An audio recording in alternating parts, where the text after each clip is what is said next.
Hello there, Mary Farias here with 5 minutes is Better Than Nothing of Self-Development. We're studying my book, How to Study Napoleon Hill's Think and Grow Rich. We're at the end of chapter 4, Autosuggestion. He says, you are now reading the chapter which represents the keystone to the arch of this philosophy. The instructions contained in this chapter must be understood and applied with persistence if you succeed in transmuting desire into money. The actual performance of transmuting desire into money involves the use of autosuggestion as an agency by which one may reach and influence the subconscious mind.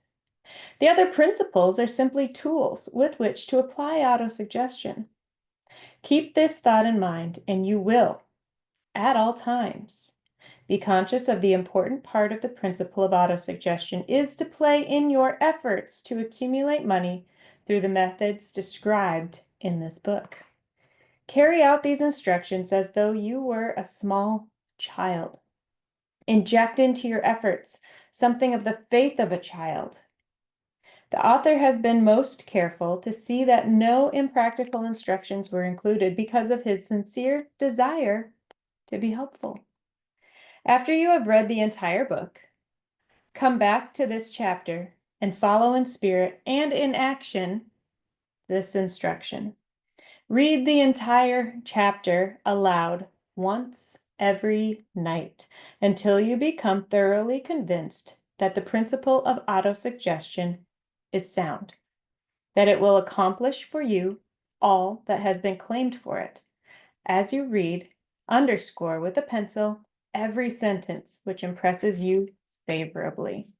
Follow the foregoing instruction to the letter, and it will open the way for a complete understanding and mastery of the principles of success.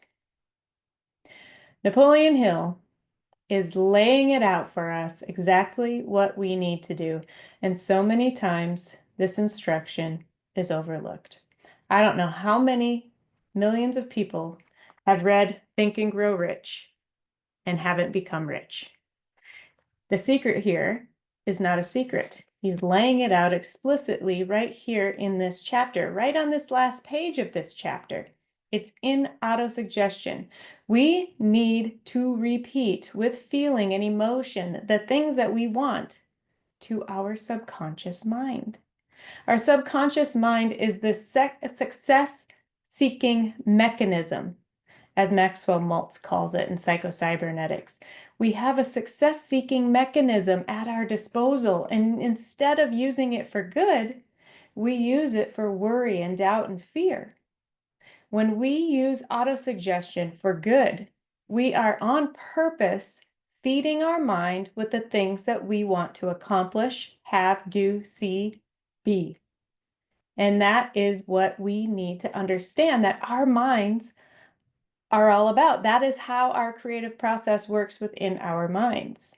So when we're getting mixed results, it's because we are sending off mixed signals to our subconscious mind. So if you are doubting and worrying, even though you want more and more, the doubt and worry take over, because that's the natural way of your thinking. That's the way that you're programmed to think.